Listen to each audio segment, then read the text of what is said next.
நேயர்களுக்கு வணக்கம். நேற்று நம்ம குருஜி கூட கொலு பொம்மை செலெக்ஷன் vlog பார்த்தோம்.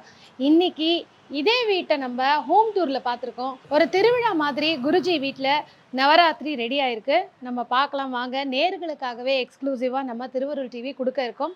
வாங்க உள்ளே போயிடலாம்.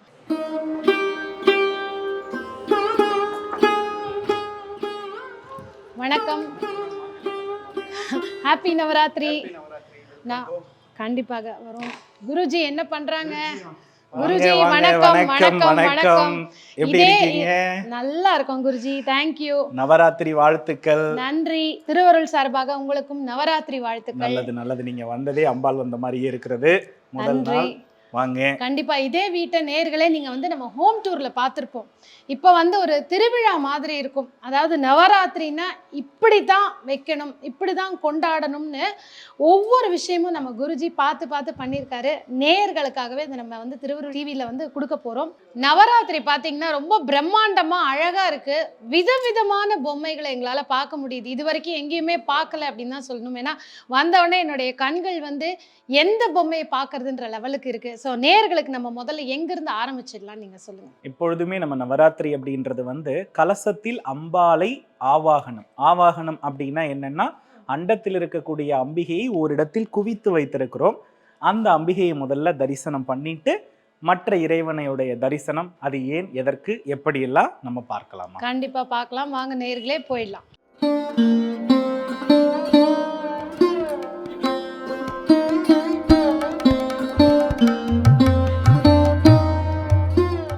குருஜி, கலசம் அப்படின்னோடனேயும் நான் கூட நினச்சிட்டேன் எல்லாரும் பொதுவாக வீட்டில் எப்படி வைப்பாங்களோ அப்படின்னு. இது ஒரு கோவில் மாதிரி இருக்குது பார்க்கறதுக்கு. இதை பார்க்கறதுக்கே கண் கோடி வேண்டும். உண்மையிலேயே அம்பாள் ரொம்ப அழகாக இருக்கா. அருமையான அலங்காரம், பூஜை முடிந்திருக்கு. இந்த கலச வழிபாட்டை நீங்கள் தான் சொல்லணும். பொதுவாக எப்போதுமே நாம் இந்த நவராத்திரி அப்படின்னு எடுத்துக்கிட்டோம்னாலே கலசத்தில் அம்பிகை எழுந்தருளுவது அப்படின்றது ஒரு மிகப்பெரிய விஷயம். நாம் அந்த அம்பிகைக்கிடம் என்ன சொன்னாலும் அது நமக்கு அண்டத்திலிருந்து ஈர்த்து கொடுப்பாள் என்பது நம்பிக்கை. அதுக்கு காரணம் என்ன அப்படின்னு நம்ம பார்த்தோம்னா, அம்பிகையினுடைய கலசத்தினுள் என்ன நிரப்பப்பட்டிருக்கிறது அப்படின்னா, பச்சை அரிசியோடு கூடிய வாசனாதி திரவியங்கள். புரியுதுங்களா? இப்ப பச்சை அரிசினாலே அது சந்திரன், அதற்கு ஈர்ப்புத்தன்மை அதிகம்னு நம்ம எப்போதுமே சொல்லியிருக்கோம். அதை இன்னும் பல மடங்கு அந்த மந்திர ஆகர்ஷணத்தை வலுப்படுத்துவதற்கு நம்ம பூமியில இருக்கக்கூடிய சிறந்த ஒரு விஷயம் பார்த்தீங்கன்னா தங்கம், முத்து, பவளம். அதையும் நம்ம என்ன பண்ணியிருக்கோம்னா அந்த கலசத்தினுள் சேர்த்திருக்கிறோம். அதை தாண்டி இந்த உலகத்தில் தோஷம் இல்லாதது அத்துணையுமே பார்த்தீங்கன்னா வெள்ளி, தங்கம், பட்டு அதை தொடர்பு படுத்தப்பட்டு அம்பிகை இங்க என்ன செய்யப்பட்டிருக்கிறாங்கன்னா அலங்காரம் செய்யப்பட்டிருக்கிறார்கள். அதை தாண்டிய அம்பிகை அப்படின்னாலே எழுந்தருளும்னா அங்க வாசனை மிக மிக முக்கியம் இல்லையா? அப்படி வாசனை தரக்கூடிய பூச்செண்டுகள் அத்துணையுமே இங்க பாத்தீங்கன்னா இப்ப நமக்கு காத்தால தான் பூஜை முடிந்தது. முதல் நாள் பூஜை என்பது முடிந்திருக்கிறது. முடிந்த அம்பிகை அனைத்து ராகங்களையும் கேட்டு ஆனந்தமாக என்ன பண்ணிருக்காங்கன்னா அமர்ந்திருக்கிறாங்க.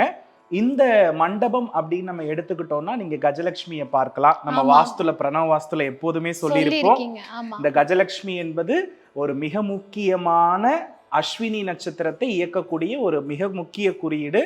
அதோடு தொடர்பு படுத்தப்பட்ட பிரணவ வாஸ்து என்கிட்ட பயின்ற ஒரு மாணவி நவராத்திரியின் பரிசாக இந்த மண்டபத்தை எனக்கு அளித்தார்கள். கண்டிப்பா. ஏன்னா அவங்களுடைய பல நாள் கனவு ஒரு வீடு கட்டணும் அப்படின்றது. அவங்க வாரிசுக்காக பிரியா அப்படின்ற பெயர்ல உள்ள மாணவி எனக்கு இதை பரிசளித்தாங்க. அவர்களுடைய பிரார்த்தனை நிறைவேறணுன்றதுக்காக இந்த வருடம் அம்பிகை இந்த பூஜை மண்டபத்துல என்ன பண்றாங்கன்னா எழுந்தருள்றாங்க. ஸோ இப்படிதான் நம்ம அதாவது வெள்ளி ஹஸ்தம் அம்பிகைக்கு வச்சிருக்கிறத நீங்க பார்த்திருப்பீங்க. கண்டிப்பாக. அதே போல அம்பிகைக்கு மீனாட்சி சுந்தரேஸ்வரர் திருமாங்கல்யம், அம்பிகைக்கு இருபுறம் அங்க விநாயகர், இங்கு முருகன் இருக்கிறத நீங்க நல்லாவே கவனித்து பார்க்கலாம். இது அத்துணையும் ஒன்று சேர்ந்து அருள் புரியக்கூடிய நிலையில அம்பிகை என்ன பண்றாங்கன்னா எழுந்தருள்கிறார்கள். இங்க இருக்கக்கூடிய அத்தனை ஜீவராசிகள் அத்துணை வடிவாக இருக்கக்கூடிய தெய்வங்களுக்குள்ளும் ஒரு சக்தியாய் விளங்குபவள் இந்த தாய். ஸோ அதனால இந்த தாயை நம்ம இதன் அடிப்படையில தான் என்ன பண்ணணும்னா எழுந்தருளல் செய்யணும். அதை தான் நம்ம என்ன பண்ணியிருக்கோம்னா காமிச்சிருக்கோம். நம்ம ஆல்ரெடியே சொல்லியிருக்கோம் இல்லையா, வரலட்சுமி நோம்புக்கு என்ன கான்செப்டோ சேம் தான். அதுதான் நம்ம இங்கேயும் பண்ணியிருக்கிறோம். என்ன வரலட்சுமி நோம்புல நம்ம ஹஸ்தம்லாம் சேர்க்கல, இங்க நம்ம வந்து கை குறியீடு எல்லாமே என்ன பண்ணியிருக்கோம்னா இணைத்திருக்கிறோம். அது மட்டும் இல்லாமல் அம்பிகைக்கு நானே உட்கார்ந்து அந்த மருதாணி போல் நெயில் பாலிஷ், அந்த கண்மை, அந்த உதட்டு அழகாக வந்து பாத்தீங்கன்னா சாயம் பூசுதல், இந்த நிகழ்வுகள் எல்லாம் பண்ணி முடிக்கிறதுக்குள்ளேயே கிட்டத்தட்ட இதுக்கே ஒரு 6 மணி நேரம் எடுத்தாச்சு. ஸோ அந்த அளவுக்கு அம்பிகை வந்து ஒரு நிறைவான நிலையில இருக்கிறாங்க. எப்போதுமே அம்பிகை வந்து ஒரு கலசத்தில் ஆவாகனம் செய்யும் பொழுது நம்மளை நிறைய சோதிப்பாங்க. இப்போ ஒரு பெண் எப்படி ஒரு புடவையை 2-3 முறை கட்டி பார்த்துட்டு 4வது புடவையே தான் சரியா இருக்குன்னு சொல்றது பெண்ணோட இயல்பு இல்லையா? அதே போல அம்பாள் என்ன பண்ணுவாங்கன்னா ஒவ்வொரு அலங்காரத்திலையுமே நிறைய சோதனையை கொடுத்துட்டு இறுதியா ஒரு ஃபினிஷிங் டச் கொடுப்பாங்க. அந்த ஃபினிஷிங் டச் தான் இது. எவ்வளவு அழகா இருக்காங்க பாருங்க. அந்த அளவுக்கு வந்து ஒரு சிறப்பான நிலையில நம்ம வீட்டுல எழுந்தருளி இருக்கிறாங்க. எப்போதும் போல ஸ்ரீசக்கரம், நம்மளுடைய சிவஸ்கந்தா ஜோதிட குருகுலத்தின் பிரதான குரு அகத்திய மகரிஷி, எப்பொழுதுமே மகாலட்சுமி குறியீடு கஜம், அஷ்டலட்சுமி விளக்கு, அதுக்கப்புறம் வருபவருக்கு வந்து தாம்பூலம். இதுதான் இன்னைக்கு வந்து இங்க நடந்திருக்கிறது. இது தினசரி அம்பிகை ஒவ்வொரு நாளும் இன்னைக்கு வந்து அம்பிகை துர்காவினுடைய முதல் அம்சமாக என்ன பண்றாங்கன்னா தோன்றுகிறார்கள். இப்படி 9 நாளும் தொடர்ந்து அம்பிகையினுடைய தன்மை மாறிக்கொண்டே இருக்கும். அதற்கு தகுந்த வழிபாட்டு முறை, நெய்வேத்தியம், பாடல், ராகம் எல்லாமே மாறும். இதுதான் அம்பிகையினுடைய இன்று இங்க இருக்கக்கூடிய யதார்த்தம். நேர்கள் நீங்க பார்த்துருப்பீங்க, குருஜி அடிக்கடி ஒரு சொல்வாரு, வாழ்க்கையை வாழ்ந்து பாருங்கள்னு. அது வந்து வாழ்க்கையாகட்டும் பக்தி ஆகட்டும் இப்படிதான் பண்ணணும், பண்ணினா ஒழுங்கா இப்படிதான் பண்ணணும்ன்றது நம்ம குருஜி வீட்டில் நடக்கக்கூடிய விஷயங்களை பார்த்து தெரிஞ்சுக்கலாம். இந்த மாதிரி மண்டபம் வச்சு கலசம் வைக்க முடியும் அப்படிங்கிறவங்க இந்த மாதிரி வழிபாடு பண்றது மிகவும் சிறந்த ஒரு விஷயம். குருஜி பின்னாடி வந்து எங்களால ஒரு வெற்றி வேர் ஒண்ணு பார்க்க முடியும். அதுல வந்து நேத்து நேர்களுக்கு நம்ம அந்த கொலு பொம்மை பர்ச்சேஸ் எப்படிங்கறத காமிச்சோம். அப்ப நீங்க அதை வாங்குனீங்க, அதனுடைய காரணம் புரியல. இப்போ நீங்க இத இங்க பொதுவாமா அந்த வேர் அப்படின்னாலே அது வந்து மந்திர சித்திக்கு உரியது. அதாவது கேதுவை தான் நம்ம வேர்னு சொல்லுவோம். நம்ம ஆகர்ஷணம் செய்து வைக்கக்கூடிய மந்திரம் அதே இடத்தில் குவிந்திருப்பதற்கு 2 வேர் நமக்கு உதவுகிறது. ஒன்று வந்து பாத்தீங்கன்னா தர்பை, இன்னொன்னு பார்த்தீங்க அப்படின்னா இந்த வெற்றி வேர். இந்த 2க்குமே வந்து பாத்தீங்கன்னா தெய்வ சக்தியை நிலைநிறுத்தி ஆகர்ஷணமாக ஒரு நல் வாசனையோடு வெளியிடக்கூடிய தன்மை உண்டு. ஆகையினால் இங்கு ஆவாகனமாகி இருக்கக்கூடிய அம்பிகையினுடைய அருள் 9 நாளும் அந்த பிம்பத்திலேயே அமர்ந்து நம் சங்கல்பங்கள் எல்லாம் நிறைவேற்றுவதற்கு அந்த வெட்டிவேர் அம்பிகையை மேலும் மேலும் அவளுடைய தன்மையை நறுமணத்தோடு இங்க எழச் செய்யக்கூடிய வாய்ப்பை உருவாக்குனதுனால அதை மண்டபத்துல என்ன பண்ணிட்டேன்னா ஃபிட் பண்ணிட்டேன். ஆக்சுவலி அதை நம்ம பூஜை ரூம்ல வைக்கணும்னு சொல்லியிருக்கோம். இப்போ அம்பிகை 9 நாளும் இங்க தானே எழுந்தருள்றாங்க. ஸோ அதனால அந்த இடத்துல நம்ம வைத்திருக்கிறோமா. மற்றபடி தோரணம், மல்லிகை எல்லாமே நம்ம சொன்னதுதான். மக்களுக்கு என்ன சொல்றனோ அதுதான். ஒன்னே ஒண்ணு என்னன்னா, இந்த 9 நாள் நமக்கு என்ன கிடையாதுன்னா எந்த அப்பாயின்மெண்ட்ஸும் பார்க்கறது கிடையாது. பூஜைனா இதுல மட்டும்தான். இது எனக்கு வந்து ஒரு திருவிழா மாதிரி. இந்த 9 நாளும் அவளோடு ஒரு குழந்தை போல நெருங்கி விளையாடுவது எனக்கு ஒரு பழக்கம். அதை மட்டும்தான் நான் பண்ணிக்கிட்டு இருக்கிறேன். அருமை அருமை குருஜி. ஸோ இந்த கலச வழிபாட்டிலேயே வந்து எவ்வளோ பிரயத்தனப்பட்டு குருஜி வந்து மலர்களை குறிப்பிட்டிருப்பாரு. எந்த மாதிரி மலர்களில் வந்து பூஜை செய்யணும்னு நமக்கு ஒரு பதிவு ஆல்ரெடி கொடுத்துருக்காரு. அவர் சொன்னதை விட அதிகமான மலர்களில் இந்த வீட்டுக்குள்ளே வந்த உடனே ஒரு வாசனை, நறுமணம், எப்பொழுதும் போல தெய்வீக மனம். ஸோ குருஜி கலசம் பார்த்துட்டோம். அடுத்ததாக கொலுக்கு போயிடலாமா? நிச்சயமா படிக்கு பார்க்கலாம் வாங்க.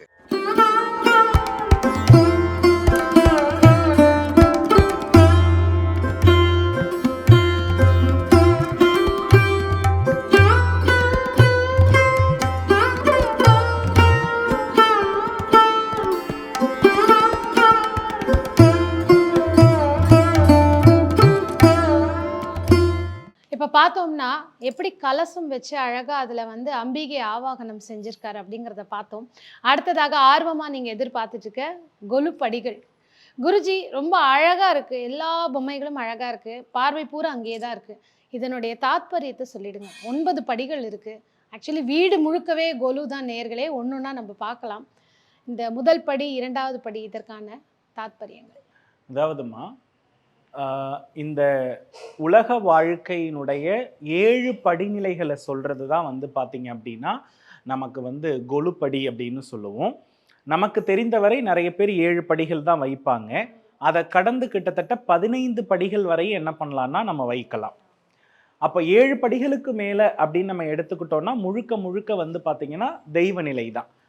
அப்போ நான் இந்த இடத்துல படிகள்ல வந்து பாத்தீங்கன்னா மனிதனுடைய அடிப்படை தேவையை பற்றி நான் இங்க வைக்கல. எனக்கு 7 படி, கிட்டத்தட்ட இந்த 9 படிநிலையுமே எனக்கு தெய்வமாகவே நான் பார்க்கணும் அப்படின்றத நான் ஆசைப்பட்டுதான் 9 படிகள்லையுமே நான் தெய்வத்தை மட்டும் தான் என்ன பண்ணியிருக்கேன் அப்படின்னா கிரக காரகத்துவத்தோடு, குறிப்பு நம்ம எதையுமே ஜோதிட காரகத்துவத்தோடு செய்யறதுனால நமக்கு வாழ்வியல்ல எந்த காரகம் அதிகம் தேவைப்படுகிறதோ அதை பொறுத்து இந்த குழுவை நான் அமைத்திருக்கிறேன். என்னுடைய குறிக்கோள், என்னுடைய தேவை, மனித வாழ்க்கையுடைய அடிப்படையான அந்த கர்ம விஷயங்களை பத்தின குறியீடுகள் எல்லாம் தனித்துவமா வச்சிருக்கேன். ஸோ இந்த இடத்துல படிகள்ல வந்து முதன்மையா என்ன வச்சிருக்கிறேன் அப்படின்னு பாத்தீங்க அப்படின்னா நவ சக்திகள். இந்த நவ சக்திகளும் நவ கிரகங்களுக்கு உரிய ஒரு மிகப்பெரிய நன்மை அளிக்கக்கூடிய நவ துர்க்கைகளாக நான் என்ன பண்ணியிருக்கேன்னா மேலே வைத்திருக்கிறேன். அதற்கு காரணம் என்னன்னா, இந்த அண்டம் அப்படின்ற ஒரு விஷயத்துல வந்து நவகிரகங்கள் மிக மிக முக்கியமானது. அந்த நவகிரகங்களுக்கே அதிதேவதையாக காப்பவளாக நவ துர்க்கைகள் என்ன பண்றாங்கன்னா இருக்கிறார்கள்.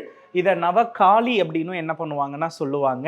ஸோ அதனால என்னை பொறுத்தளவுல என்னுடைய வீட்டை இந்த கொலுவில் எந்த விதமான இடைஞ்சலும் இல்லாமல், இந்த கொலு முடிகிற வரையிலும் எந்த விதமான உடல் ரீதியான பலகீனம் இல்லாமல் பாதுகாக்கக்கூடிய பொறுப்பை நான் அங்க நவ சக்திகளிடம் என்ன பண்ணியிருக்கிறேன் அப்படின்னா ஒப்படைத்திருக்கிறேன்.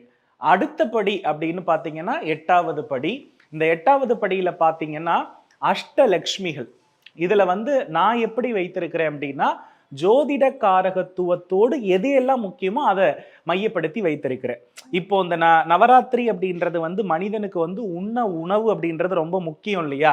அதனால இந்த உணவுக்கு பஞ்சம் இல்லாம இருந்தாதான் நம்ம நிறைய பேருக்கு அன்னம் படைக்க முடியும். ஆகையினால நான் அங்க முதன்மையாக வைத்திருக்கிறது தானிய லட்சுமியை தான் முதன்மையாக நான் என்ன பண்ணியிருக்கேன்னா வைத்திருக்கிறேன். அவளே அன்னபூரணியாகவும் என்ன பண்றான்னா விளங்குகிறார்கள். அதே போல வந்து பாத்தீங்கன்னா ஆதிலட்சுமி கஜலட்சுமியை தான் எப்போதுமே முதல்ல எல்லாருமே முதன்மைப்படுத்துவாங்க.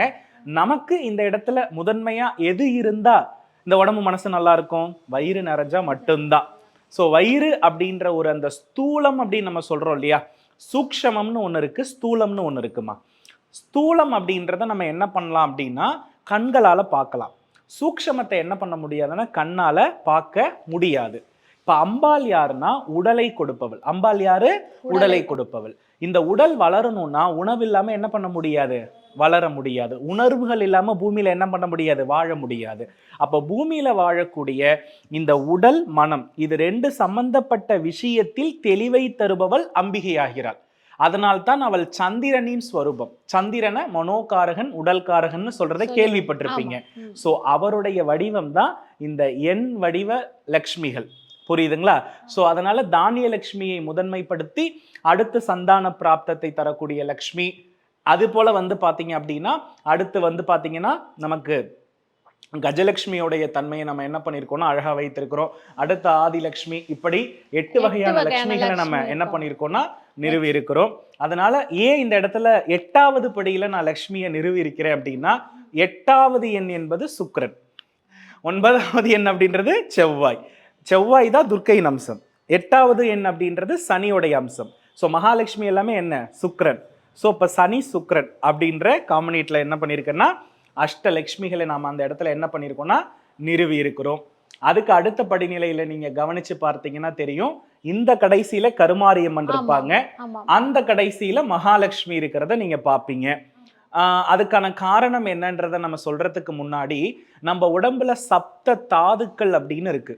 இந்த சப்த தாதுக்களுடைய வடிவமே சப்த மாதர்கள், சப்த தாதுக்கள். சப்த தாதுக்கள் அப்படின்னா என்னன்னா இப்ப வந்து பாத்தீங்கன்னா சதை, எலும்பு, நரம்பு, புரியுதுங்களா? அதே போல வந்து நுரையீரல், இது போன்ற விஷயங்களை 7 தாதுக்களால உடம்புல பிரிச்சிருக்காங்க. அந்த தாதுக்களுடைய தலைவனே யார் அப்படின்னா விந்தணு தான். அப்போ அந்த 7 மாதாக்களுடைய ஒட்டுமொத்த வடிவம் தான் ஒரு மனிதனுடைய ஒரு துளி விந்தணு. அந்த விந்தணு வடிவம் தான் வேல். இப்ப நீங்க நல்லா கவனிச்சு பார்த்திருப்பீங்க, அம்பாள் தன்னுடைய சக்தியை திரட்டி தானே வேல் கொடுக்குறாங்க. அந்த வேல் தானே அசுரனை என்ன பண்ணுதுன்னா வேறு விதமாக மாற்றுகிறது, அழிக்காமல். அப்போ அதுல இருக்கக்கூடிய அத்துணை சக்திகளினுடைய அம்சம் அந்த வேலுடைய பிரிந்த அம்சம் தான் சப்த மாதர்கள். இப்ப கிராமப்புறத்தெல்லாம் நம்ம பார்த்தோம்னா குழந்தை பேருக்கு சப்த மாதர்கள் வழிபாடு தான்.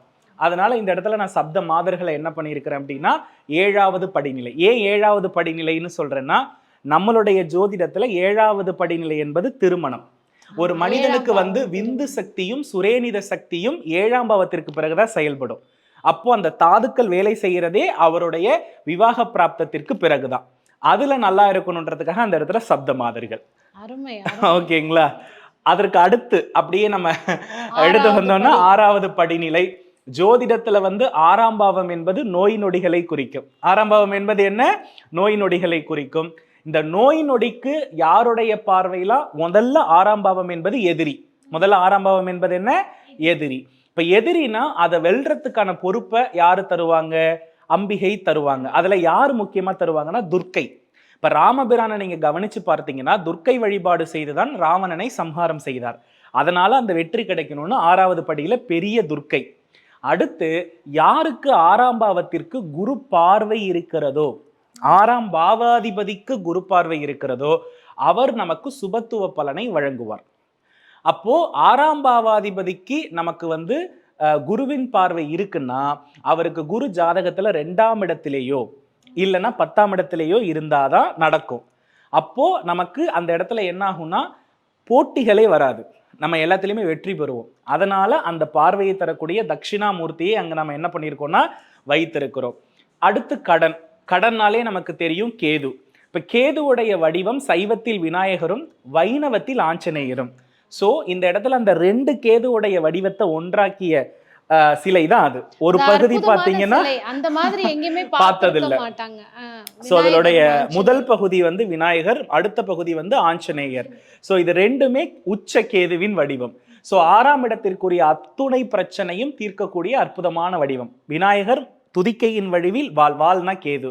ஆஞ்சநேயர் வந்து அதாவது யானையால துதிக்கை இல்லாம இயங்க முடியாது, குரங்கால வால் இல்லாம இயங்க முடியாது. சோ இன்னொன்னு அதுக்கு கான்செப்ட் சொல்றாங்க என்ன அப்படின்னா, எப்போதுமே விநாயகரை தொட்டு பூஜை ஆரம்பித்து ஆஞ்சநேயர்ல முடியும்னு. சோ இதுதான் வாழ்க்கையினுடைய ஆதி அந்தம் இதுதான். அப்போ அதோடைய தன்மையாகவும் அது என்ன பண்ணுதுன்னா எடுத்துக்கொள்ளப்படுகிறது. அதுக்கு அடுத்தபடியா நீங்க ஒரு நல்லா கவனிச்சு பாத்தீங்கன்னா, இந்த 6ஆம் பாவத்திற்கு நிவர்த்தியாக வருவது 12வது பாவம் ஜோதிடத்துல. இப்ப நல்லா கவனிச்சு பாத்தீங்கன்னா சயன பெருமாள், சயன சிவபெருமான். நல்லா கவனிங்க. சயன ரங்கநாதர் இருக்காரு, அதுக்கப்புறம் பக்கத்துல என்ன இருக்கிறாரு? சயன கோலத்தில் சிவபெருமான் சுருட்டப்பள்ளியது. அது எப்போ எதுக்காக நடந்தது அப்படின்னா, அகாலகால விஷம் இருக்கு இல்லையா, அதை வந்து உண்ட உடனே சிவனுக்கு ஒரு மயக்கம் வந்தது. அந்த மயக்க நிலையில் அம்பிகை தன் கணவர் விழுந்து விட்டாரே என்று தன் மடியில் சுமந்திருக்கக்கூடிய கோலமும், அங்கு சயன கோலத்தில் பெருமாள் இருந்து மகாலட்சுமி விழித்திருக்கக்கூடிய நிலை. ஆக மொத்தம் இருவருடைய மனைவியுமே விழிப்பு நிலையில இருக்காங்க. மனைவி அப்படின்னா என்னன்னா சுக்கிரன், மனைவினா என்ன? சுக்கிரன். அவர்களே மருத்துவ நிலையை வந்து நமக்கு வெற்றியாக்கி கொடுப்பவர்கள். இந்த இடத்துல நம்ம இதுல கவனிச்சு பார்த்தோம்னா என்னன்னா, 6ஆம் பாவத்திற்குரிய நோய் நமக்கு அடிபடணும்னா அந்த 6ஆம் பாவாதிபதி யாருன்னா கன்னிராசியில உச்சமடைந்திருக்கிற புதன். அது வந்து நீச்சமடைகிறது ரங்கநாதர். நான் சொல்ல வர்றது புரியுதுங்களா?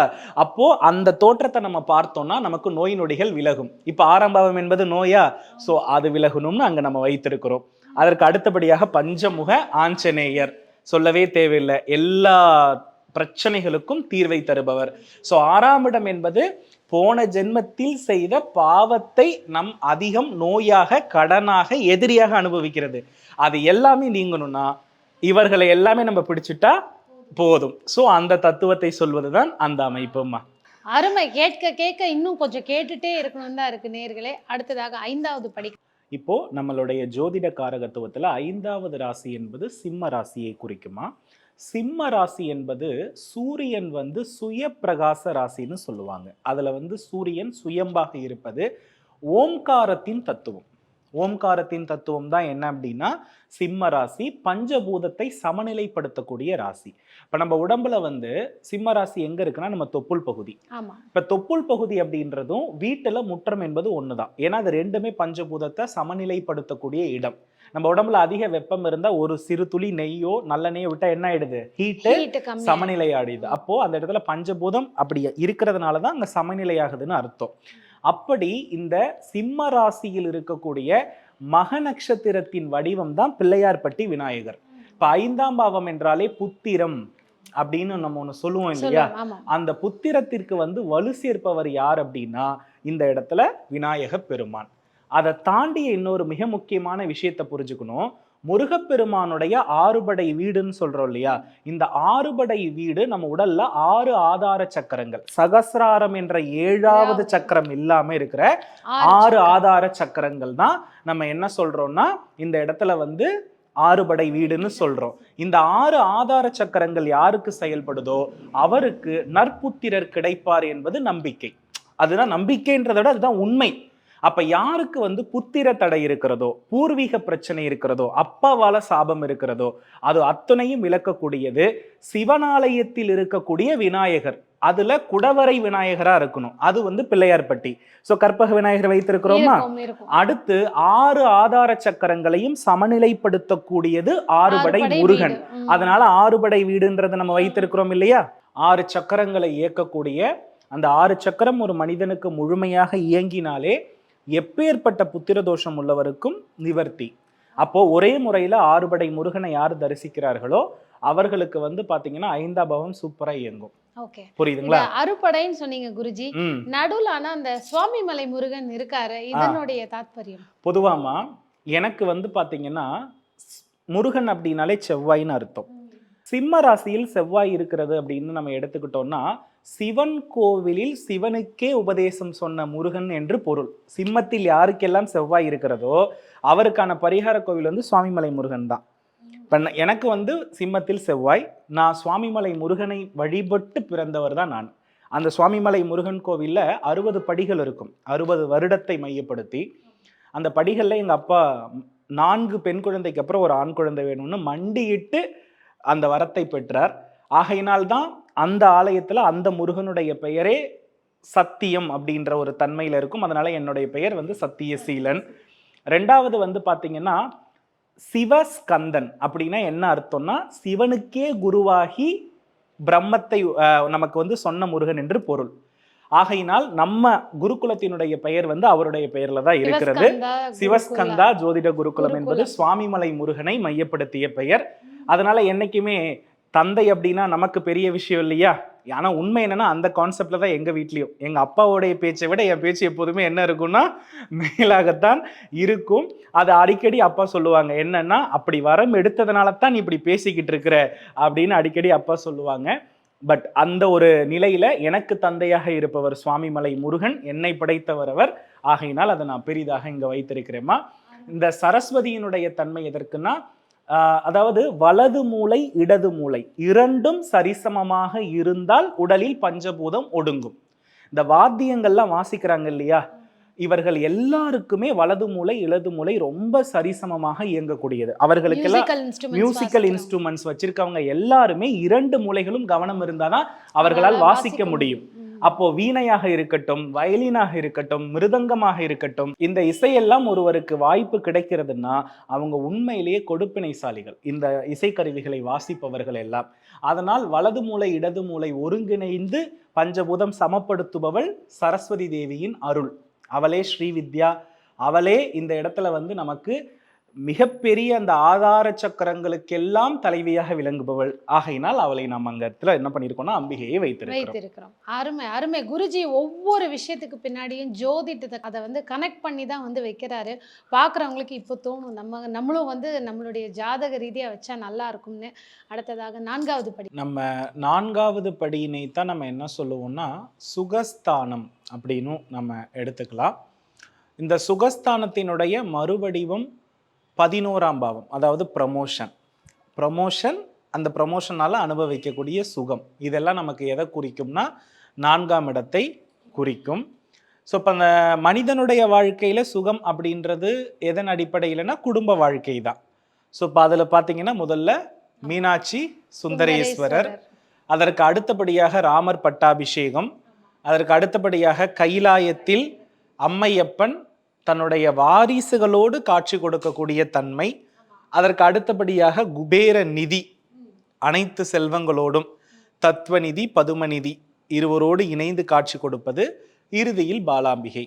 இவங்க எல்லாருமே வந்து பார்த்தீங்கன்னா நம்மளுடைய வாழ்வில் இந்த தரிசனம் எல்லாம் நமக்கு சுகத்தை அருளும். குறிப்பாக கடக ராசி பூச நட்சத்திரம் என்பது குபேர நிதி அருளை நிறைவாக தருவது. 4வது ராசி கடகராசி என்பதினால் அதனுடைய தாத்பரியத்தை வலுப்படுத்துவதற்காகவும் அதற்குரிய கொடுப்பினை நிறைவாக இருக்க வேண்டும் என்பதற்காகவும் இந்த படிகளை இப்படி நான் அமைத்திருக்கிறேன்மா. நிச்சயமாக கேட்க கேட்க ஒன்னொன்னும் மலைப்பாக இருக்கு. ஆனா நிறைய தெரிஞ்சுக்க வேண்டிய விஷயங்கள் இருக்கு. நிச்சயமா. அடுத்ததாக 3வது படி. 3வது படி அப்படின்றது தச அவதாரம் தான் நான் என்ன பண்ணியிருக்கேன்னா 3வது படியில வைத்திருக்கிறேன். பொதுவா இந்த தச அவதாரம் ஒவ்வொரு அவதாரத்திலையுமே இறைவன் இந்த உலகத்துல நிறைய நிகழ்வுகளை நன்மைகளை நமக்கு நடத்தி சென்றிருக்கிறார். அதன் அடிப்படையில் இப்பொழுது நமக்கு கிருஷ்ணாவதாரத்தினுடைய தன்மையில் நம்ம என்ன பண்ணிக்கிட்டு இருக்கோம்னா இருந்து கொண்டிருக்கிறோம். இந்த அவதாரங்களை தரிசிப்பதன் மூலம் நமக்கு என்ன பலன் என்று கேட்டால், எப்படி நவ துர்க்கைக்கு நாம நவ கிரகங்களுடைய தோஷம் விலகும் என்று சொன்னோமோ அதே போல இந்த தச அவதாரத்திற்கும் நம்மளுடைய கர்மாக்கள் நீங்குவதற்கான வாய்ப்பு உண்டு. உதாரணமா ராம அவதாரம் சூரியனை, கிருஷ்ணவதாரம் சந்திரனை, நரசிம்ம அவதாரம் செவ்வாயை, இப்படி குறித்து கொண்டே போகும். புரியுதுங்களா? அதுல குறிப்பா வீடு தொடர்புடைய பிரச்சனைகளுக்கு பரசுராம அவதாரம், இது எல்லாமே பரசுராம கஷேத்திரம்னு கேரளா பக்கத்துல கூட இருக்கிறது. அங்க பாத்தீங்க அப்படின்னா நமக்கு நீண்டகால் தடைப்பட்ட வீடுகள் எல்லாம் நிறைவேறும். ஸோ 3ஆம் பாவம் முயற்சி வெற்றி, அதை முழுமையாக தருவது யார் அப்படின்னா நமக்கு புத பகவான், மிதுன ராசி. இப்போ புதனுடைய மாறுபட்ட அம்சங்கள் தான் இவர்கள் அத்தனை பேரும். அதனால பாத்தீங்க அப்படின்னா விஷ்ணு தான் கம்யூனிகேட், விஷ்ணு தான் நமக்கு 3ஆம் பாவத்திற்குரிய மிக முக்கியமான விஷயம்.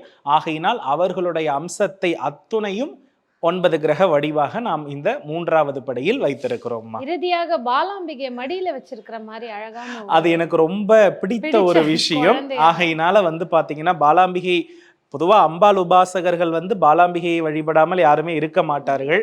ஆகையினால் காமாட்சியின் மடியில் பாலாம்பிகை அப்படின்னு வரும்பொழுது அவளுடைய சிறிய நிலையில் இருக்கக்கூடிய அந்த உருவ தோற்றம், அதாவது காமாட்சி தான் பாலாம்பிகையாக என்ன பண்றாங்கன்னா அவதாரம் புரிந்தார்கள். அதனுடைய குழந்தை பருவம், அதற்கு பிறகு குமரி பருவம், இதை ரெண்டையுமே நம்ம என்ன பண்றோம்னா ஒன்றாய் இணைத்ததுனால இந்த இடத்துல நாம் அதை வைத்திருக்கிறோம்மா. அருமை அருமை குருஜி. அடுத்ததாக 2வது படி. இதுல முக்கியமா என்னன்னா நம்ம நீங்க ரொம்ப ஆசைப்பட்டு தேடி உங்களுக்கு மனசுக்கு பிடிச்ச மாதிரி கிடைத்த காமாட்சி அம்மன், அதுவும் அந்த மஞ்சள் முகம், அது எனக்கு ரொம்ப ரொம்ப ரொம்ப ரொம்ப பிடித்த ஒரு விஷயம். நாங்க உள்ள வந்த உடனே அந்த அம்பாள் வா அப்படின்னு வரவேற்கிற மாதிரி. நிச்சயமாமா. பொதுவா நம்ம நல்லா கவனிச்சு பார்த்தோம்னா நமக்கு இந்த 2ஆம் பாவம் அப்படின்றது நம்ம லைஃப்ல தனத்தை வலுப்படுத்தக்கூடியது. இந்த 2ஆம் பாவம் என்பது ஜோதிடத்துல எதுனா ரிஷபராசி. ரிஷபராசியில் ரோஹிணி நட்சத்திரம் என்பது ஸ்ரீ சக்கரத்தை குறிப்பது. இப்ப ஸ்ரீ சக்கரம் நம்மளுடைய பூமியில், அதிலும் குறிப்பாக தமிழகத்தில் ஆதியில் பிரதிஷ்டை செய்யப்பட்ட திருத்தலம் காஞ்சிபுரம். சரிங்களா? ஸோ அதனால 2வது பாவம் ரிஷபராசி, காஞ்சிபுரம், காமாட்சி. புரியுதுங்களா? ஸோ அதனால அம்பிகையை இங்க நான் வைத்திருக்கிறேன். அதை தாண்டிய இன்னொரு மிக முக்கியமான விஷயம் பாத்தீங்கன்னா வித்தியாசமான ஒரு விக்கிரகமா இருக்கு. இது வரைக்கும் எங்கேயுமே பார்த்ததில்லை. எல்லாமே அப்படிதான் இருக்கு. அதுல இதுவும் ஒரு தனி சிறப்பு. அதாவதுமா நீங்க நல்லா கவனிச்சு பார்த்தீங்கன்னா தெரியும், நம்ம பூமியில பெரிய விலங்கு எது அப்படின்னா யானை. ஆமா. நீர்ல பெரிய விலங்கு பாத்தீங்கன்னா திமிங்கலம். இது ரெண்டையுமே இணைத்த ஒரு வடிவம்.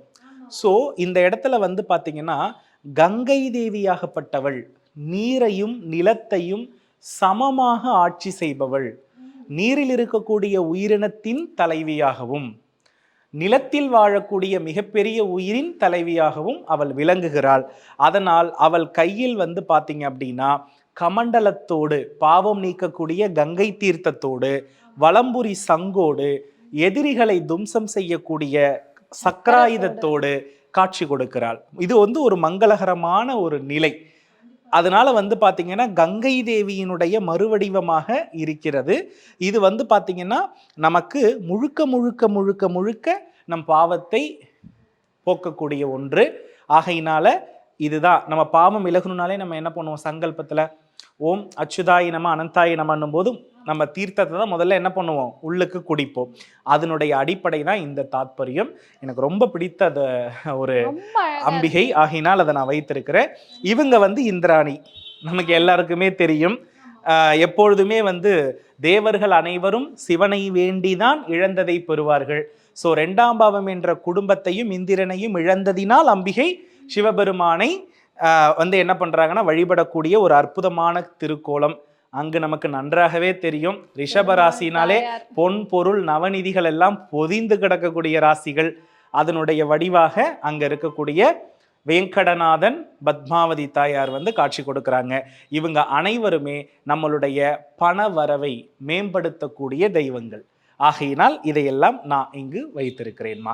சிவபெருமானை வழிபட்டாலும் அதுதான், கங்கையை வழிபட்டாலும் ஒரே பலன், காமாட்சியை வழிபட்டாலும் ஒரே பலன், அதே போல பெருமாள் தாயாரை வழிபட்டாலும் ஒரே பலன் தான். ஆகையினால் இதை நான் அப்படி வைத்திருக்கிறேன்மா. அருமை குருஜி. இப்போ முதல் படி, அந்த முதல் படியினுடைய தாத்பரியம். ஓகேம்மா. பொதுவா நமக்கு முதல் படி அப்படின்னு நம்ம எடுத்துக்கொள்ளும் பொழுது நான் இயற்கையிலே சொல்லிட்டேன், நான் படியினுடைய அடிப்படையில் வைக்கல, நான் ஜோதிடத்தினுடைய காரகத்துவ அடிப்படையில் தான் நான் இந்த கொலுவை வைத்திருக்கிறேன். ஏன்னா நம் கொலுவில் என்ன வைத்து பார்க்கிறோமோ அது ஸ்தூலமாக அந்த வருடம் நமக்கு கிடைக்கும். ஸ்தூலமாகனா மனிதராக, பொருளாக, நமக்கு தேடுகிற உறவாக, எல்லா வழியிலுமே நமக்கு அது கிடைக்கும். ஸோ அப்படி பார்க்கும் பொழுது 1ஆம் பாவம் அப்படின்னாலே இந்த இடத்துல வந்து அறிவு கூர்மை. இப்போ நம்ம கற்பிக்கும் பாவம்னு சொல்றோம் இல்லையா, அது வந்து நம்மளுடைய கற்பிக்கும் பாவம்னா என்னன்னா கண்ணால் பார்த்தல், படித்தல், வாயால், கையால் எழுதுதல். இது 3மே செயல்படுத்துறது முதல் 3 பாவம். புரியுதுங்களா? இப்போ மேஷ ராசி என்பது மூளை, ரிஷப ராசி என்பது கண், வாய், மிதுன ராசி என்பது கைகள். இதை 3ஐயுமே குறிப்பது மும்மூர்த்திகள். நான் சொல்றது புரியுதுங்களா? இது 3ம் இருந்தாதான் ஒரு மனிதன் இந்த பூமியில முழுமையடைந்ததனுடைய பலன். ஸோ அதன் அடிப்படையில் இது 3ம் சரியாக செயல்பட்டால் ஒருவன் லக்னாதிபதியில் வலு பெற்றவன், வெற்றி பெற்றவன் என்று பொருள். ஆகையினால் 1ஆம் பாவத்தில் மும்மூர்த்திகள், 1ஆம் பாவத்துல மும்மூர்த்திகள். அதற்கு அடுத்தபடியா 1ஆம் பாவம் ஒரு ஸ்பெஷலான பொம்மை நம்ம வந்து நேத்து vlogல நீங்க பார்த்தோம் இல்லையா, போய் பார்த்த உடனே அதை எடுத்த ஒரு விஷயம், அதற்கான விளக்கம் கொடுத்தீங்க. இருந்தாலும் இந்த இடத்துல கண்டிப்பா அதற்கு, அதாவதுமா நமக்கு நோய் நொடி இல்லாத வாழ்க்கை தான் பூமியில வந்து நிறைவான வாழ்க்கை. அந்த நோய் நொடிகளை நீக்கக்கூடிய மருத்துவச்சியாக அம்பிகை தோற்றமளிப்பதும், அது போன்று வாக்கு சித்தியை தரக்கூடிய நிலையில் அம்பிகை இருப்பதுமாக நமக்கு அது வந்து எனக்கு ரொம்ப பிடிச்சது. வாக்குனாலே புதன் தான். அந்த பச்சை நிறம், வேப்பிலை, இதெல்லாம் எனக்கு ரொம்ப பிடித்த விஷயமா இருந்தது. ஆகையினால் அதை வைத்திருக்கிறேம்மா. 2வது இறுதியாக ஐயப்பன். ஐயப்பன் நம்ம பார்த்தாலே மும்மூர்த்திகளுடைய ஒடுக்கத்தினுடைய தத்துவம் தான். இதுல வந்து நம்ம சிவன் விஷ்ணுவினுடைய அடையாளம் தான் ஐயப்பன்னு சொல்லுவோம். ஆனா அந்த ஐயப்பனுடைய சுவாசம், இந்த சின் முத்திரை, இது எல்லாம் பிரம்மாவை குறிப்பது. ஸோ ஐயப்பனுடைய உடலில் பிரம்மனும் இருக்கிறார் என்பது அவர் அமர்ந்திருக்கக்கூடிய யோக நிலை வைத்தே நாம் என்ன பண்ணிக்கலாம், தெரிந்து கொள்ளலாம். அவர்கள் 3 பேருடைய வடிவமே இவர். ஆகையினால் இங்கே நாம் அதை வைத்திருக்கிறோம். அது எப்போதும் போல பொதுவானது. மரப்பாச்சி அப்படின்றது நமக்கு எப்போதுமே கொலு ஸ்டார்டிங்ல வைப்போம். அது வந்து அம்மையப்பன் கடாட்சமாக வைத்திருக்கிறது. ஆகையினால் அதை நம்ம அங்க வைத்திருக்கிறோம். அடுத்து இறுதியாக இருப்பவள் யார் என்றால் கிரகலட்சுமி. கிரகலட்சுமி இப்போ நம்ம வீட்டுல வந்து பாத்தீங்கன்னா நிறைய லட்சுமிகள், அஷ்டலட்சுமிகள்லாம் இருக்கு. ஆனா அந்த 8 லட்சுமிகளையும் ஒரு கலசத்தில் அடக்கி, நல்லா புரிஞ்சுக்கணும், 8 லட்சுமிகளையும் ஒரு கலசத்தில் அடக்கி வீட்டிற்குள் வரக்கூடிய லக்ஷ்மி தான் கிரகலட்சுமி. கிரகம்னாலே வீடு. வீடுனா எத்தனை திக்கு இருக்கும்? 8 திக்கு இருக்கும். அந்த 8 திக்கையுமே முழுமையாக கட்டுப்படுத்தி நீங்க கவனிச்சீங்கன்னா போதும், அம்பிகையினுடைய வலது கால் தானியத்தை தட்டி உள்ளே நுழைகிற மாதிரி வாசற்படியில இருக்கும். இது வந்து எல்லா லட்சுமிகளையும் ஒன்று சேர்ந்த உருவம்.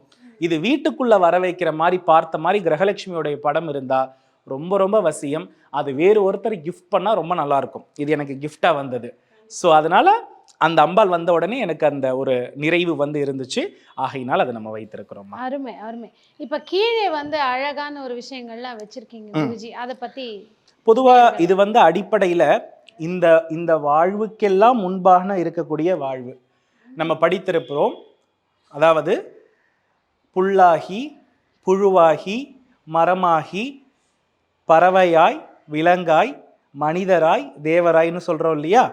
அந்த மனிதன் வரையிலும் அவர் அடுத்த நிலைக்கு போறதுன்றது கஷ்டம்தான். ஸோ இந்த மனித வாழ்க்கை ஏதோடெல்லாம் ஒன்றிணைந்திருக்குன்றதினுடைய அடையாளங்கள்.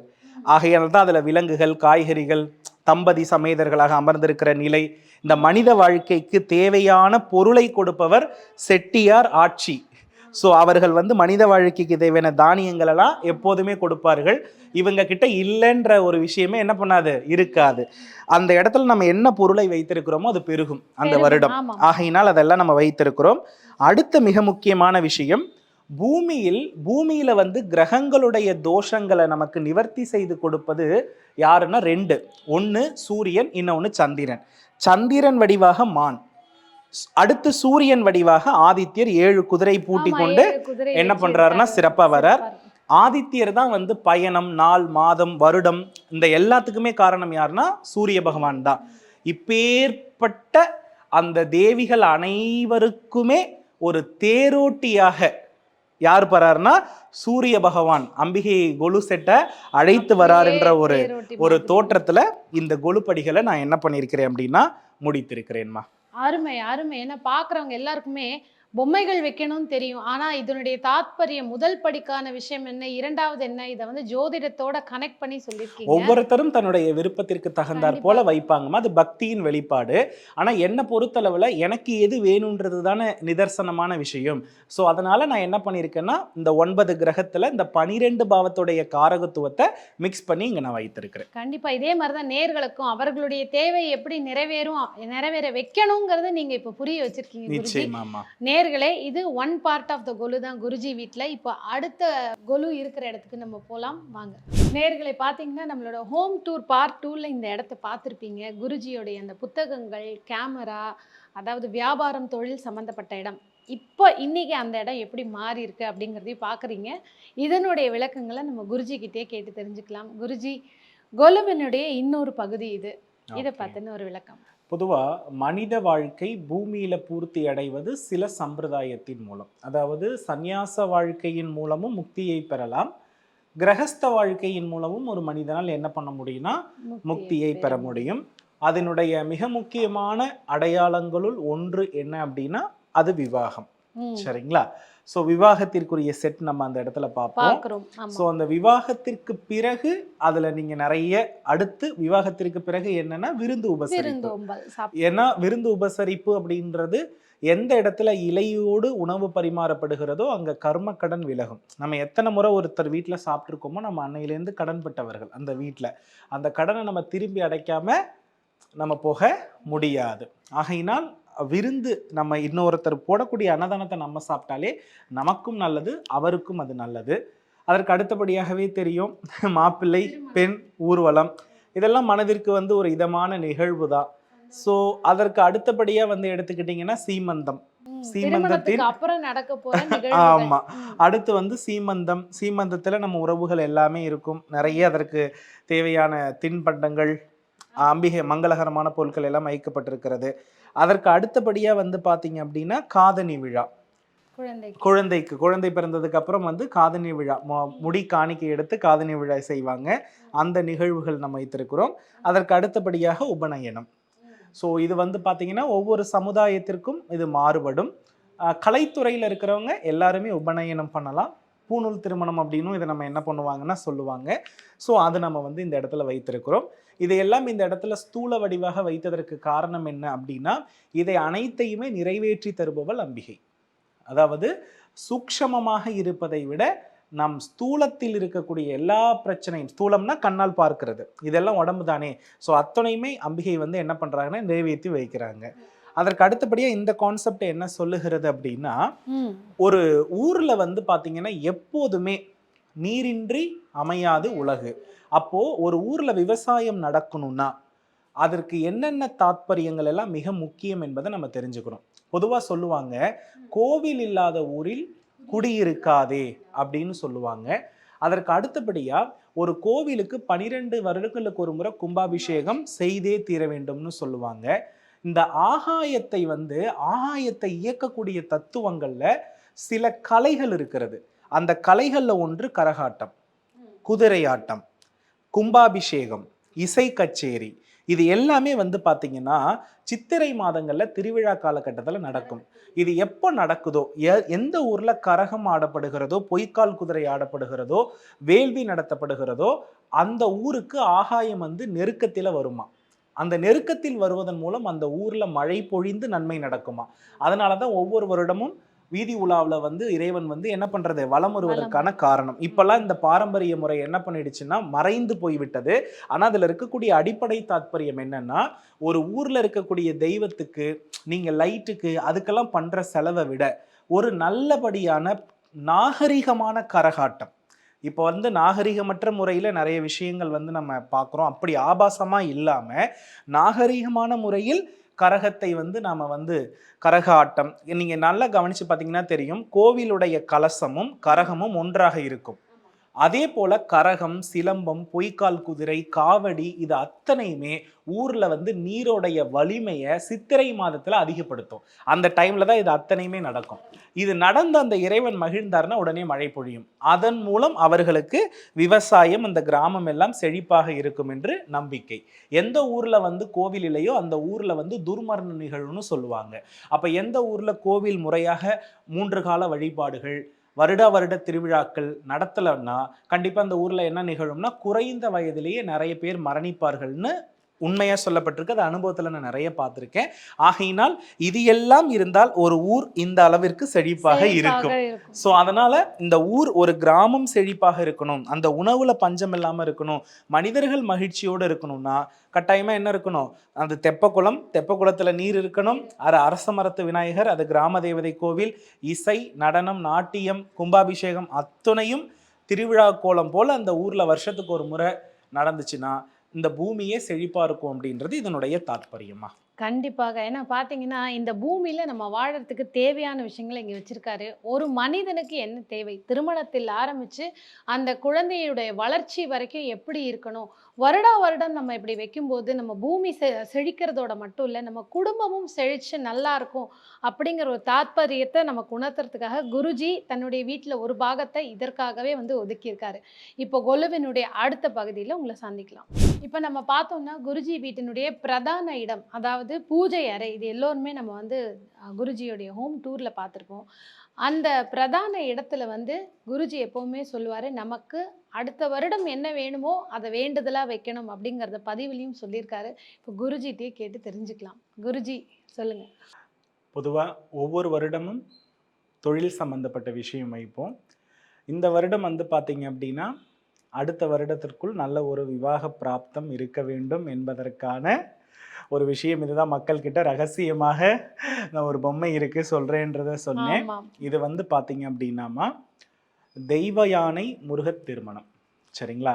அது ஏன் வள்ளி இல்லாமல் இந்த இடத்துல தெய்வ யானை அப்படின்னு நம்ம வைத்திருக்கிறோம்னா, ஒரு பெண் எப்படி இருக்கணும், குரு காரகத்துவம்னா என்ன, இதை பற்றியெல்லாம் நிறைய நான் வந்து என்ன பண்ணியிருக்கேன்னா மக்களுக்கு சொல்லியிருக்கிறேன். அதை தாண்டி வந்து பார்த்தீங்க அப்படின்னா முருகனுடைய 2 சக்திகள்ல தெய்வானை என்பவள் குரு அம்சம் பொருந்தியவள், வள்ளி என்பவள் சுக்கிரன் அம்சம் பொருந்தியவள். ஸோ அதனால அந்த பொறுமை, பொறுப்பு, அமைதி, மங்களகரம் இது எல்லாமே வந்து தெய்வானையிடமும், அதிகப்படியான காதல் என்பது வள்ளியிடமும் இருக்கிறது. நாம் இந்த ஆன்மீக தொழிலில் இருக்கும் பொழுது குருத்தன்மை உள்ள தெய்வானை போல தானே நமக்கு தேவைப்படுகிறது. ஆகையினால் இந்த இடத்துல நம்ம என்ன பண்ணியிருக்கோம்னா தெய்வானை திருமணத்தை அழகாக வைத்திருக்கிறோம். அதனுடைய மறு உருவமாக எப்படி இருக்கணும் அப்படின்றத வந்து நம்ம என்ன பண்ணியிருக்கோம்னா மறு உருவமாக அடுத்த வருடம் எப்படி நாம் இருக்க வேண்டும், நம் உருவ தோற்றம் எப்படி இருக்கணும்ன்றத வெளிப்படுத்தி இருக்கக்கூடிய ஒரு குறிக்கோளுக்குரிய நிகழ்வு. ஆகையினால் அதை நம்ம இந்த இடத்துல மையப்படுத்தி வைத்திருக்கிறோம். பிரம்மா தான் அனைத்தையுமே படைப்பவர். ஸோ அவரே வந்து 4 வேதங்கள் சொல்லி நமக்கு என்ன பண்றாருன்னா திருமண நிகழ்வை நிகழ்த்தி வைக்கிறார். இந்திரன், இந்திராணி கன்னிகாதானம் செய்து வைக்கிறார்கள். சிவபெருமான், பார்வதி தேவி, விஷ்ணு, மகாலட்சுமி, அகத்திய மாமுனி, சரஸ்வதி, வீரபாகு, நாரதர் இவர்கள் எல்லாம் புடைசூழ அந்த திருமணமானது என்ன பண்ணுதுன்னா நடைபெறுகிறது. இப்படி தேவர்கள் முப்பெரும் தெய்வங்களுடைய அனுகிரகத்தால நடக்கணுன்ற ஒரு நிலையில வைக்கப்பட்டது தாம்மா. நிச்சயமாக நேயர்களோட சேர்ந்து நாங்களும் வாழ்த்துக்கள் தெரிவிச்சுக்கிறோம். அடுத்த வருடம் வந்து குருஜி வீட்டில் இந்த கெட்டி மேல சத்தம் கேட்டு அதுவும் நாங்கள் நேயர்களுக்கு ஒரு பதிவாக போடுவோம். குருஜியினுடைய திருமணமும் விரைவில் வந்து காட்டுவோம் அப்படிங்கிறதையும் சொல்லிக்கிறோம். இதற்கு கீழே வந்து அடுத்த ஒரு அமைப்பு வச்சிருக்கீங்க, அது குருஜி? நிச்சயமாமா, அது வந்து பார்க்கடல். நமக்கு எப்போதுமே வந்து பார்க்கடல் தான் வந்து பார்த்தீங்கன்னா, பார்க்கடல் கடைதல் பூச நட்சத்திரம். அதில் முதல்ல விஷம் வந்து சிவன் சாப்பிட்றதெல்லாம் கடகராசியை குறிக்கிறது தான். ஸோ அதனால் பூஜை அறை அப்படின்றது வந்து கடகராசியை குறிப்பதனால, அதற்கு கீழ் வந்து ஒரு அழகான ஒரு கேப் இருந்தது. ஆமா, அதை ஆமா. ஃபில் பண்ணுற மாதிரி பார்க்கடல் விஷயத்தை பார்க்கடல் வச்சிருக்கீங்க. நாம வந்து முடிச்சிருக்கிறோம்மா. கண்டிப்பாக. பார்க்கறதுக்கு ஒன்னொன்னுமே என்னன்னா, ஒன்னொன்னுமே கனெக்டடா இருக்கு. இதற்கு கீழ் இப்படிதான் இருக்கணும். இருக்கணும். இந்த மாதிரி விஷயங்கள் இருந்தாதான் அதற்கு இன்னும் பவர் ஏறும்னு சொல்லி அழகா சொல்லியிருக்காரு. இப்போ குருஜி வீட்டினுடைய கொலுவுடைய அடுத்த பகுதியில பார்க்கலாம்.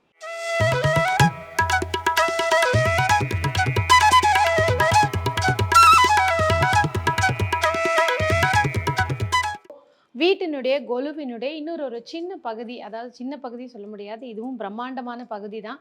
இந்த கொலு பொம்மை வந்து நேற்று நம்ம vlogல பார்த்துருப்போம், குருஜி வந்து செலக்ட் பண்ணது. ஸோ இதை பற்றியும் நம்ம குருஜியே சொல்லிட்டோம். பொதுவாக இவர் வந்து பசுவை வந்து கொஞ்சக்கூடிய நிலையில் இருக்கக்கூடிய கோவிந்தர் எனக்கு ரொம்ப பிடிச்சது. தினசரி நம்ம அலுவலகத்திலேருந்து நேர் எதிரே தான் இதை நான் வைத்திருக்கிறேன். இந்த 9 நாளும் அலுவலகத்துக்குள்ளே நான் என்னுடைய வேலைகள் எல்லாம் முடிச்சுட்டு வந்து பார்க்கும்பொழுது, இதை பார்க்கும்பொழுது எனக்கு ஒரு பெரிய நிம்மதி. ஆகையினால் இதை வைத்திருக்கிறேன். அதற்கு அடுத்தபடியாக இந்த பதிவு பற்றி நம்ம நேற்றே சொல்லியிருக்கிறோம். சொன்னோம். ஆமா. திருப்பதி உற்சவர் மூர்த்தி, அதுக்கப்புறம் தாயார். இந்த நிறத்திற்காகவே இந்த அம்பிகையை நான் பெற்றேன். அதே போல் பார்த்தீங்கன்னா பார்க்கும்பொழுதே தெரியுது, ரொம்ப அழகா. ஒரு குழந்தை, ஒரு பெண் குழந்தை எந்த அளவிற்கு அழகாக இருக்குமோ அது போலவே அம்பிகை இருக்கிறாங்க. அதனால இந்த இடத்துல சுக்கிரகாரகம் நல்லா இருக்கணும். லக்ஷ்மி பார்க்குற இடத்துக்கு சக்தி அதிகம். அம்பிகை என்னுடைய அலுவலகத்துக்கு நேராக நான் என்ன பண்ணியிருக்கேன்னா பார்க்க வைத்திருக்கிறேன். அது எனக்கு ஒரு நிறைவு. அடுத்து என் வாழ்க்கையில் நிறைய திருப்புமுனை தந்த திருவண்ணாமலை. ஓ, நிறைய திருப்புமுனை தந்த திருவண்ணாமலை. திருவண்ணாமலையில் அஷ்டலிங்க தரிசனம். 8 லிங்கங்களை ஒரு மனிதன் நிறைவாக தரிசிக்கும் பொழுது அவருக்கு கிடைக்காத நற்பலன்கள் அப்படின்னா கோடி கோடியாக கிடைக்கும். அது அனுபவத்தில் நான் ஒருத்தனே அதற்கு சாட்சி. அவரை எப்பொழுதெல்லாம் நாங்கள் என்ன கேட்டுட்டு வரோமோ அது அவர் இல்லைன்னு மறுத்ததே கிடையாது. அதனால் இந்த திருவண்ணாமலை கிரிவலம் என்னுடைய வாழ்க்கையில் மறக்க முடியாத ஒரு அத்தியாயம். ஆகையினால் அது எப்போதுமே நான் எழுந்த உடனே பார்க்கணுன்றதுக்காக அதையும் இங்கு வைத்திருக்கிறேன். அதற்கு அடுத்தபடியாக கனகதாரா செட். நம்ம எப்போதுமே நிறைய மகாலட்சுமியை பற்றி தான் நிறைய பேசியிருக்கோம். சொல்லிட்டே இருப்போம். அதனுடைய ஆதித்தன்மையே இந்த அமைப்பு தான். அதற்கு அடுத்தபடியாக எனக்கு பிடித்த ஒரு நாயகி அகிலாண்டேஸ்வரி, திருவானைக்காவல் அகிலாண்டேஸ்வரி அம்பிகை. இவளை போல ஒரு சக்தி உள்ளவள் எனக்கு தெரிந்து இந்த அம்பிகையை வந்து என்னுடைய இளம் வயது காலகட்டத்தில் தொழாத நாளே கிடையாது. அந்த அளவுக்கு தொழுது இந்த அளவுக்கு இருக்கிறேன்னா இவங்களும் ஒரு மிக முக்கியமான காரணம். கீழே வந்து பார்த்தீங்கன்னா மார்க்கண்டேயனை காப்பாற்றிய அந்த அவதாரத்தின் வெளிப்பாடு. இறுதியில் வந்து மீனாட்சி பிள்ளை தமிழ். அதே போல் வந்து பார்த்தீங்கன்னா இது மதுரை போகும்பொழுது எனக்கு ரொம்ப பிடிச்சது. திருமலை நாயக்கருடைய மடியில் அம்பிகை வந்து அமர்ந்து குமரகுருபருடைய பாடலை கேட்டு மகிழ்ந்து மாணிக்க மாலையை கழற்றி தந்த ஒரு நிகழ்வு. அதை இந்த இடத்துல வந்து அம்பிகை பண்ணியிருக்கிறாங்க. அது வந்து மதுரைக்கு போகும்பொழுது அந்த ஆலயத்திலே இருந்தது. அது எனக்கு ரொம்ப பிடிச்சது. எனக்கு குமரகுருபரன் போல ஆகணும், அம்பிகை ஒரு நாளாவது அந்த மாதிரி ஒரு நிலையில் நான் தரிசிக்கணும்னு ஆசைப்படுறேன். அதனுடைய தாத்பரியத்தின் மூலம் இது வைத்ததுமா. என்னால் முடிந்த ஒரு எளிமையான ஒரு நமக்கு எவ்வளோ வேலைப்பளு இருக்குன்றது தெரியும். அதனால ஒரு நாளுக்குள்ள ஒரு அமாவாசைக்குள்ள இவ்வளவும் நம்ம ஒரு நாள் முழுவதும் ரெடி பண்ணி வச்சதுன்றது பெரிய விஷயம். இன்னும் நிறைய பொம்மைகள் இருக்கிறது. ஆனால் நமக்கு அதற்கான நேரமும் காலமும் அந்த அளவுக்கு சூழல் பொருந்தி வரல. அதனால எப்படியெல்லாம் மக்களுக்கு எளிமைப்படுத்தி சொன்னால் அவர்களால் அதை வைக்க முடியுமோ அந்த அளவுக்கு எளிமையாக வைத்திருக்கிறேன். அருமை அருமை குருஜி. அதாவது கொலுன்னா இப்படி தான் வைக்கணும், நம்மளுடைய கனவுகளை எப்படி வந்து நம்ம நிறைவேற்றணும், அதே மாதிரி நம்ம குடும்பத்தை எப்படி சந்தோஷமாக வச்சுக்கிறதுக்கான விஷயங்களை பொம்மைகள் மூலமாக தெரிவிக்கணும்னு சொல்லி குருஜி சொல்லியிருக்காங்க. இதனோட ஃபைனல் டச் ஒன்று உங்களுக்கு சர்ப்ரைஸாக காத்துட்ருக்கு. அதற்கு முன்னாடி நம்மளுடைய சிவஸ்கந்தா குருகுல ஜோதிடத்தையும் வந்து இங்கே பொம்மை வடிவில் அழகாக வச்சுருக்காங்க. அதை பற்றி நம்மளுடைய குருகுலத்தில் எல்லாமா குருஜி கூட இருக்கக்கூடிய நந்தகுமார் அவர்கள் நமக்கு எக்ஸ்க்ளூசிவாக சொல்ல காத்துட்ருக்காரு. அந்த இடத்துக்கு போகலாம். நம்மள கதவை திறந்து இந்த நவராத்திரிக்கு அழகான வெல்கம் கொடுத்தவர் ஸ்ரீ குரு நிர்குணன் நந்தகுமார் அவர்கள். இந்த சிவஸ்கந்தா குருகுல ஜோதிடம் மட்டும் இல்ல, நம்மளுடைய குருஜிக்கு எல்லாமா இருக்கக்கூடியவர். அவர்கிட்ட இங்க இருக்கக்கூடிய ஸ்பெஷாலிட்டி பற்றி கேட்டு தெரிஞ்சுக்க போறோம். சார் வணக்கம். எப்படி இருக்கீங்க சார்? நான் நிறைய பேருக்கு நீங்க பரிச்சயமான முகம். கிளாஸஸ் ஆகட்டும், அது பிரணவ வாஸ்து ஆகட்டும், இல்லை மகாலட்சுமி ஈர்ப்பு விதியாகட்டும், இல்லை ஒவ்வொரு முறையும் நாங்கள் குருஜியை பார்க்கறதுக்கு இங்கே வரும்போது அந்த முகத்தில் இருக்கிற சிரிப்பு ஒரு துளி கூட கம்மியானதே கிடையாது. இப்போ வரைக்கும் எங்களை ஒரு சிரிச்ச முகத்தோட அன்பாக வரவேற்று அதற்கான கவனிப்புகள்லாம் கொடுத்து இன்னி வரைக்கும் நேர்களுக்கு நாங்கள் எல்லா பதிவும் கொடுக்கறதுக்கு இவர் ஒரு முக்கிய காரணம். ஸோ முதல் அதற்கு திருவருள்லேருந்து உங்களுக்கு நன்றியை சொல்லிக்கிறோம். இந்த இடத்துல கொலுவில் ஒரு புதுவிதமான கான்செப்ட் வச்சிருக்கீங்க, இதை பத்தி நீங்க சொல்லுங்க. ஆக்சுவலாக என்னன்னு கேட்டிங்கன்னா, இது நம்ம ஜோதிட குருகுலம் வந்து எப்படி இருக்கணும் அப்படிங்கிற ஒரு மாடல் தான் நாங்கள் இப்படி வச்சிருக்கோம். ஆக்சுவலாக இது வந்து பார்த்தீங்க அப்படின்னா நம்மளுடைய குருகுலம் பொள்ளாச்சியில தான் வந்து அமைய இருக்கிறது. அதை வந்து எப்படி அமைக்கணும் அப்படிங்கிறது குருஜி ஒரு விஷன் வச்சிருக்காரு. அந்த விஷனை தான் நம்ம வந்து இந்த குருகுலத்தில் வந்து இந்த குழுவில் வந்து வச்சிருக்கோம், குருகுல செட்டாக வச்சிருக்கோம். இதுல என்னென்ன இருக்கு அப்படிங்கறத நான் உங்களுக்கு சொல்றேன். கண்டிப்பாக, ஏன்னா நிறைய விஷயங்கள் இருக்கு நேர்களே, இதை நம்ம காட்டுவோம் உங்களுக்கு, நீங்க பாப்பீங்க. இதை விட அவரே சொன்னா இன்னும் நல்லா இருக்கும். சொல்லுங்க. ஆக்சுவலா வந்து பாத்தீங்க அப்படின்னா அங்க இருக்கிறது என்னன்னு பாத்தீங்கன்னா சாரதாம்பாள் வச்சிருக்காரு. முதல்ல அந்த பக்கம் இருந்து வருவோம். சாரதாம்பாள் எதற்கு அப்படின்னா அறிவுக்காகவும் கல்விக்காகவும் வச்சிருக்காரு சாரு. ஸோ அந்த அம்பாளுக்காக பூஜை பண்றவராகவும் அவர்கிட்ட வந்து உட்கார்ந்துருக்கிறது வந்து பாத்தீங்கன்னா பக்கத்துல நம்ம குருஜி ஆகவும், அவருக்கு பக்கத்துல இருக்கிறது அவரோட துணைவியராகவும், அதற்கு குருஜிக்கு பக்கத்துல இருக்கிறது எனக்கு என்னுடைய துணைவியார், நம்மளுடைய மாணவர்கள், நம்மளுடைய உறவினர்கள், நம் சொந்தங்கள் அனைவருமே வந்து இருக்கணும்ங்கிறது குருஜி இங்க ஒரு கான்செப்டா வச்சிருக்காரு. அது போல வந்து பாத்தீங்க அப்படின்னா பின்னாடி ஒரு முருகர் தெரிவார் உங்களுக்கு. ஆமாம், முருகர் தான் பிரதானமாக தெரிகிறார் எங்க கண்களுக்கு.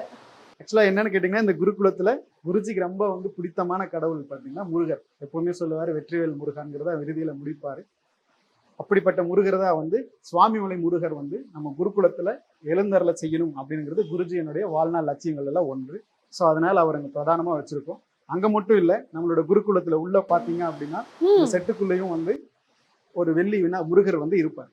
அதை நீங்க வீடியோல பார்த்து காட்டுவாங்க, பாத்தீங்கன்னா உங்களுக்கு தெரியும். கண்டிப்பா இது வந்து ஒரு கோவில், குருவாயூர் கோவில் அமைப்புல இருக்கு இது பாக்குறதுக்கு. இதனுடைய கோயில் அமைப்புல தான் இருக்கும். ஸோ பிகாஸ் குருகுலம் வந்து இந்த மாதிரி தான் இருக்கணும் அப்படிங்கிறது சார் விஷன் பண்ணாரு. ஸோ நாங்க கொழுபொம்மை தேடி போகும்போது எங்களுக்கு இதெல்லாமே வந்து அதுவாகவே கிடைச்சது. நாங்க என்ன நினைக்கிறோமோ அதுவாகவே கிடைச்சது. ஸோ இதுல இன்னும் நிறைய இருக்கு, நான் உங்களுக்கு சொல்றேன். ஸோ என்னன்னு பாத்தீங்கன்னா அகத்தியர் வழியில தான் வந்து குருஜி வந்து நம்மளுடைய ஜோதிடமாகட்டும் நம்மளுடைய வாஸ்துவாகட்டும் எடுத்து சொல்லியிருக்காரு. ஸோ அப்படிப்பட்ட அகத்திய பெருமான் நீங்க வச்சிருக்காரு. அதே போல சைவத்துல வந்து சாருக்கு வந்து ரொம்ப நாட்டம் ஆகுது. கண்டிப்பாக. ஸோ அவர்களுடைய நால்வர்கள், அவர்கள் பாடிய திருமுறைகள் இது எல்லாமே வந்து பார்த்து அதுல நிறைய பாடல்கள் இருந்து கிரக காரகத்துவங்கள் எல்லாமே எடுத்திருக்காரு. ஸோ அதெல்லாமே அவருடைய கிளாஸ் அட்டன் பண்ணவங்களுக்கு எல்லாத்துக்குமே சொல்லியிருக்காரு, தெரியும். ஸோ அதனால நால்வர்களும் இங்க அமைக்கப்பட்டிருக்காங்க. அது போல வந்து பாத்தீங்கன்னா சாரதா தேவிக்கு பின்னாடி ஒரு மலை இருக்கும். ஆமா, இது என்னது ஒரு மலை மாதிரி? மலை என்னன்னா வாஸ்துப்படி அமையணுங்கிற சார் சொல்லுவார் இல்லைங்களா. அவர் இந்த குருகுலத்துக்குமே பாத்தீங்கன்னா அதுக்கு உண்டான நிலம் லேண்ட் வாங்குறதுக்கு நிறைய பக்கம் தேடணும். ஸோ ஒரு சில டைம்ல எங்களுக்கு பிரேக் கிடைச்சது, பார்க்க முடியாத சூழ்நிலைகள் இருந்தது. யதார்த்தமாகவே எங்களுக்கு பொள்ளாச்சியில ஆலியார் பக்கம் இந்த மாதிரி ஒரு லேண்ட் வாஸ்துப்படி, அதுவும் மேற்கு மலை பக்கம் உயர்ந்ததாக, அதாவது மேற்கு பக்கம் மலை இருக்கிற மாதிரி மலையும் நம்மளுடைய குருகுலத்துக்கு முன்பாக நீரோடையும் இது ஒரு வாட்டர் போற மாதிரி நீரோடை வச்சிருக்கீங்க. அந்த மாதிரிதான் நம்மளுடைய குருகுலம் இடம் அமைப்பும் அப்படிதான் அமைஞ்சிருக்கு. சோ இப்ப எப்படி அமைச்சிருக்கிறோமோ இதே அமைப்புலதான் இருக்கு. இதே மாதிரி மரங்கள் எல்லாமே இருக்கு. சோ அதே போல பாத்தீங்கன்னா இங்க தெரியும் மாடுகள், பசுக்கள், கோசாலை. குருக்கு வந்து கோசாலை வந்து அமைக்கிறங்கிறது ரொம்ப ரொம்ப ரொம்ப பிடிக்கும். சோ பூஜை வந்து பண்ணுங்கன்னு எல்லாத்துக்குமே அவர் வந்து அறிவுரை கூறி இருக்காரு. அதே போல வந்து பாத்தீங்கன்னா முதல்ல பண்ண போறதே நம்ம குருகுலம் ஆரம்பிச்சு கோசாலை அமைக்கிறது தான். சோ அதனால கோக்கள் தான் இங்க இருக்காங்க. சோ இங்க பாத்தீங்கன்னா இங்க ஒரு குளம் இருக்கும், அதுவும் நீங்க பார்க்கலாம்.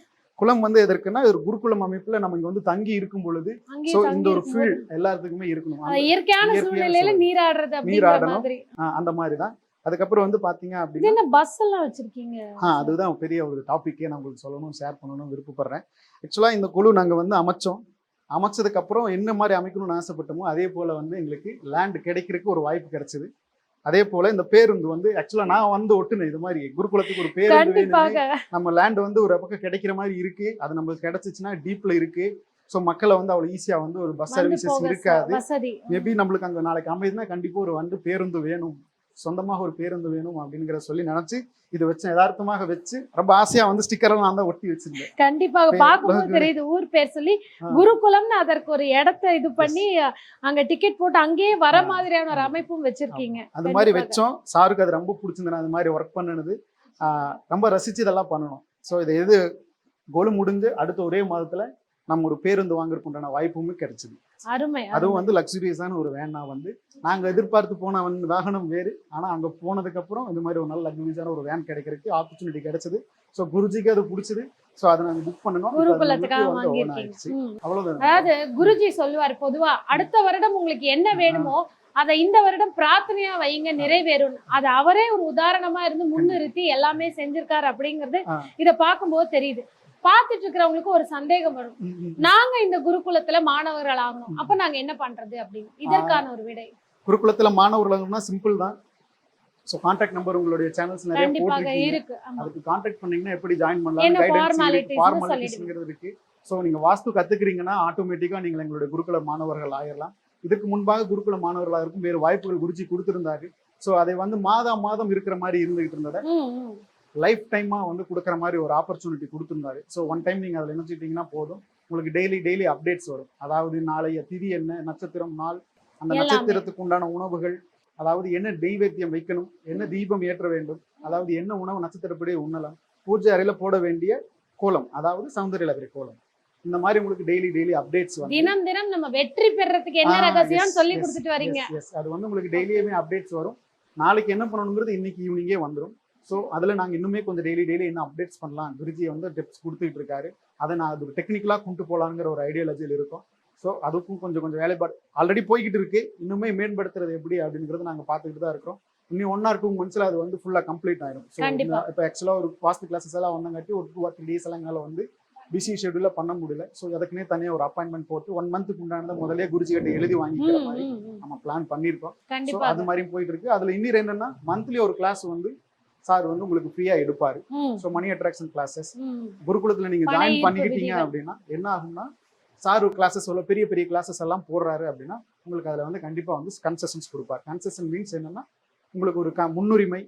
அதுல நீங்க குருகுலத்துல இணைஞ்சுக்கிறீங்க அப்படின்னா உங்களுக்கான சலுகைகள் கிடைக்கப்படும், முன்னுரிமைகள் வந்து வழங்கப்படும். ஸோ ஃபியூச்சர்ல குருஜியோடைய குருகுலம் அமையப்பெறும். குருகுல மாணவர்களுக்கு பூஜை செய்வதற்காகட்டும் பணிவிடையை செய்வதற்காகட்டும் முன்னுரிமை வழங்கப்படும். கண்டிப்பாக. இதுல இன்னொரு ஒரு சந்தேகம் பாக்குறவங்களுக்கு என்னன்னா, எனக்கு ஜோதிடம் தெரியாது, வாஸ்து தெரியாது, ஆனா வந்து சிவஸ்கந்தா குருகுலத்துல நான் லைஃப் டைம் மாணவனா இருக்கணும் அப்படின்னு ஆசைப்படுவாங்க. அவங்களுக்கு என்ன பதில்?